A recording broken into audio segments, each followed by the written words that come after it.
Bonjour, c'est Cryptoï, j'espère que vous allez bien. Aujourd'hui, on va parler de psychologie. Aujourd'hui, je vais essayer de vous faire comprendre un petit peu ce qui se passe concrètement. Pourquoi vous êtes peut-être dans l'incompréhension des sentiments qui se passent, pourquoi on a un marché qui est quand même dans un boule, peut-être pas partout, mais qu'on ne ressent absolument pas ça.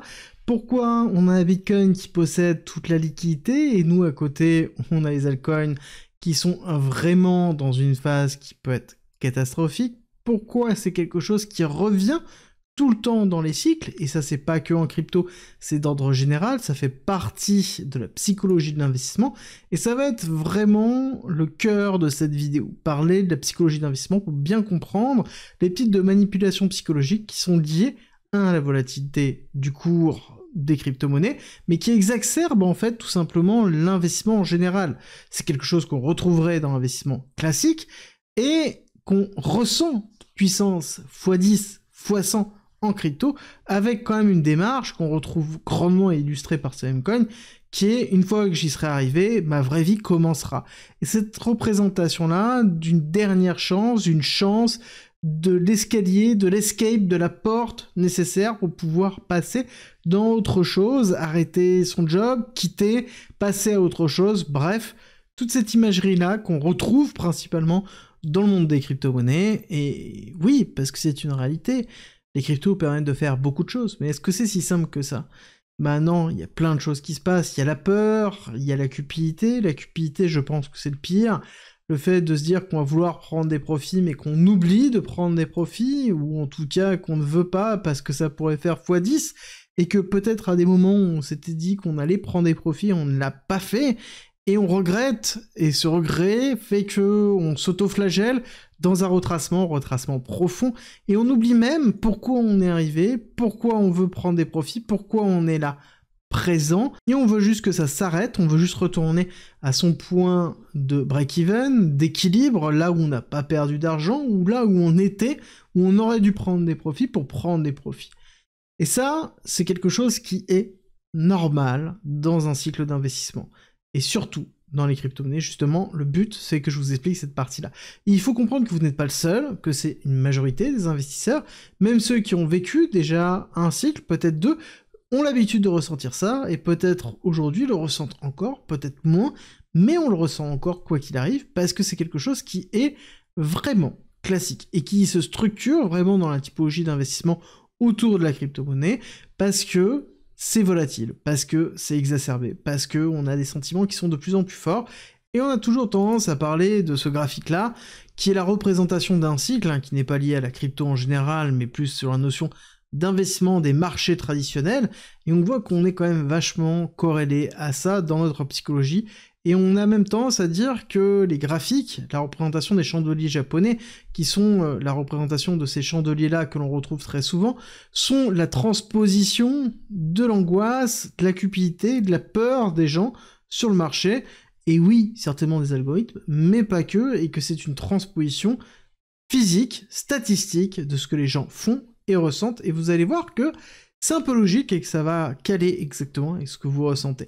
L'important à retenir, pour moi, c'est que on a toujours ces phases très fortes. Après, il y a une notion de temporalité, c'est-à-dire que ça peut être très bien des grandes oscillations comme des petites oscillations, d'accord? Ça peut être un cycle entier de BTC, comme ça peut être une accélération et un retracement pour repartir sur une autre accélération. On a des contractions, on a des expansions. Dans les phases d'expansion, on va monter vers de l'euphorie. Dans les contractions, on s'enfonce vers la colère et la peur. Et on est exactement dans ces typologies-là. Et c'est pour ça que dans la crypto-monnaie, c'est encore pire. Parce qu'on passe de l'un à l'autre très rapidement, voire même peut-être trop rapidement. Et on oublie de se détacher de ces émotions-là pour analyser juste factuellement, comme par exemple je le fais tous les jours, sur la quotidienne, où on analyse le marché, que ce soit court terme, moyen terme, on regarde les différents scénarios et la probabilité de chacun pour pouvoir se positionner et se hedger quand on est actif. Mais quand on est passif, est-ce qu'on a besoin de faire tout ça? Oui, on a besoin de s'intéresser, on a besoin de comprendre, mais l'important c'est de ne pas tomber dans l'ambiance anxiogène qu'on retrouve très souvent, voire même à l'opposé, euphorique quand on est dans une accélération. Et ça, comme je vous le dis, c'est symbolique. C'est quelque chose que l'on retrouve très vite. Surtout quand on a un écart entre Bitcoin, qui est très très fort, et le portefeuille de la majorité des personnes, les altcoins, qui est très faible. Mais concrètement, qu'est-ce qui se passe et pourquoi on ressent ça? On pourrait parler de manipulation. Le but n'est pas de parler de manipulation ou non, mais la réalité, c'est que le cours se dirige d'une certaine façon qui entraîne une réaction émotionnelle de l'investisseur. Quand on accélère à la hausse très fortement dans une phase d'expansion, les prix se valorisent, on voit du vert partout, tout le monde dit qu'il fait des profits, et ça nous donne envie de participer. On ne doit pas louper le train. Cette expression de FOMO, Fear of Missing Out, c'est pas pour rien, c'est vraiment un sentiment général porté par tous, en fait, par la totalité des gens qui communiquent, qui font des vidéos, qui postent sur Twitter. On a un sentiment que tout va éclater, qu'il n'y a rien qui peut arrêter, et que tout va continuer à accélérer, et que si on n'est pas suffisamment exposé, on doit encore s'exposer, parce que si jamais on ne l'est pas assez, on passe à côté d'une opportunité qui ne reviendra jamais. Et là, c'est important de revenir sur ça, toujours cette même chose. À partir du moment où j'ai réussi, je pourrais réellement commencer, je pourrais prendre moins de risques, je pourrais faire ci, je pourrais faire ça. Même dans son investissement pur et dur, on change de tactique. Donc, on a cette notion de « make it », je dois y arriver. Cette phase d'accélération nous pousse à prendre, en fait, des risques. On augmente nos risques systématiquement. Et ça, c'est une phase d'accélération où la cupidité est de plus en plus importante. Et quand la cupidité arrive à son paroxysme, cette notion d'euphorie qui se trouve là, ici, c'est là où on pose le top. Ensuite, on va avoir la chute qui est ici une incompréhension, suivie d'une peur, suivie d'une colère, d'un désarroi total, avant de repartir dans une phase d'accélération dans laquelle on ne comprend pas ce qui se passe. Donc nous avons la peur ici, nous avons l'euphorie. L'euphorie, c'est un top, la peur, c'est un bottom. Plus on a peur, plus les gens capitulent. Plus les gens capitulent, plus les ventes se font rares, parce qu'il y a de moins en moins de personnes qui ont peur. Il y a de plus en plus de personnes qui potentiellement achètent en pensant que c'est une bonne opportunité. Il y a de plus en plus de personnes qui restent parce qu'ils ont confiance en ce qu'ils font, parce qu'ils comprennent ce qu'ils ont fait et vont tenir justement sur le long terme. Et quand on réfléchit à ça, qu'on prend de la distance, on peut se poser la question à quel moment on est maintenant. Ou même à quel moment on pose un top, à quel moment on pose un bottom. Est-ce que la peur est suffisante pour se dire qu'on est en bas? Est-ce que la phase de capitulation est terminée? Est-ce qu'on ne croit plus aux accélérations haussières? On ne voit que de la chute? À ce moment-là, c'est peut-être qu'on est proche du bottom. Est-ce qu'on va y arriver tout de suite? Peut-être pas. Est-ce que ça va mettre plus de temps? La notion de temporalité n'existe pas, mais vraiment la notion d'émotion est réelle. On ne pose pas un top de marché quand on est dans de la peur ou l'extrême peur. Par contre, on y pose un bottom. Et pareil, un bottom, on ne le pose pas quand on est dans l'hyper-cupidité. La cupidité, ça veut dire que les gens continuent à acheter, achètent et achètent sans se poser de questions, maintiennent leur position, ne vendent pas, parce que justement, ça va aller to the moon. On est dans quelque chose qui est utopique, de se dire que tout va aller dans un super cycle, tout va aller vers l'infini et l'au-delà, et ce sont les pièges classiques du marché.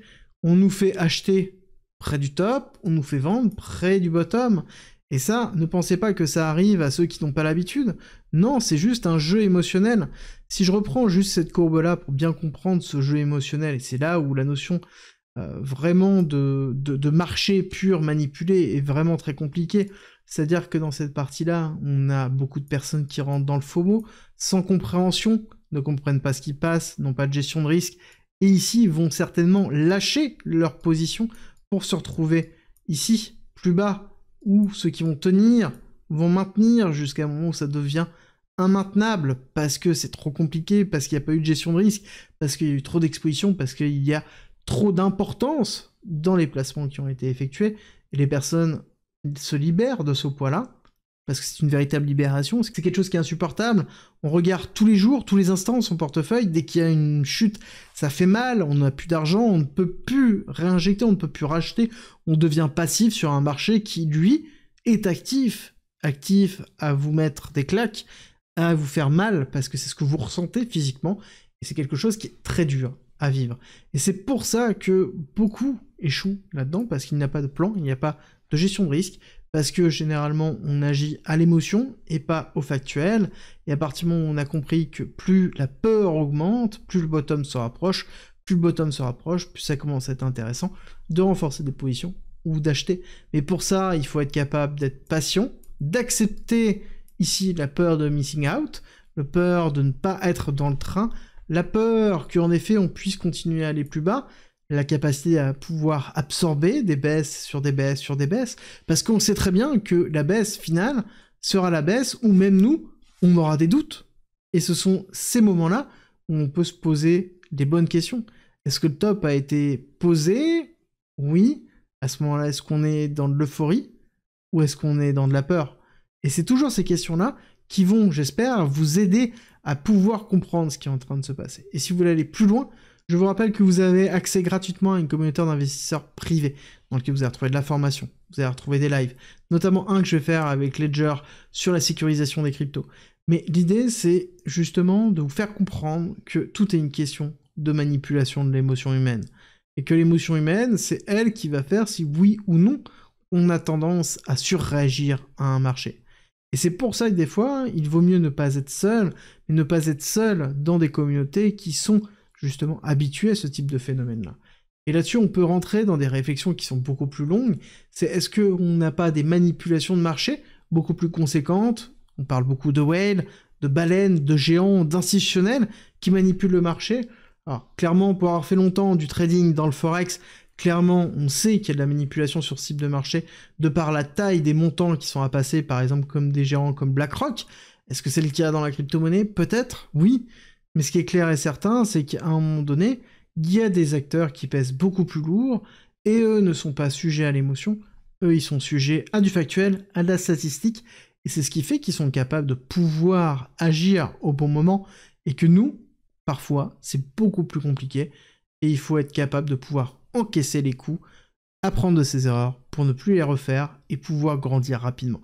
Et la crypto, je vais pas vous le cacher, c'est compliqué, mais au moins c'est un accélérateur énorme de la compréhension de soi-même, et de la gestion de l'émotion, la gestion du stress. Et dans tous les cas, dites-vous que ce moment est à passer. Une fois que ce sera fait, vous serez beaucoup plus serein et vous aurez grandi parce que vous aurez compris que justement ce sont des choses que l'on ressent et vous serez capable de le comprendre quand ça arrive et de vous poser les bonnes questions. De dire est-ce que c'est normal? Est-ce que c'est pas normal?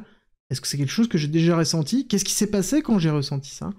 Et là, vous allez pouvoir revenir en arrière. Et c'est cette expérience-là qui malheureusement peut être compris en amont, mais est très souvent sous-estimé, j'ai beau le répéter régulièrement, mais l'émotion dans l'investissement, surtout en crypto-monnaie, c'est la base de tous les échecs, c'est la base de tous ceux qui perdent, donc faites bien attention à votre gestion du risque, faites bien attention au contrôle de vos émotions, parce que oui, ce sont des périodes qui sont compliquées, faites le nécessaire pour pouvoir passer à travers, c'est toujours vraiment le plus important.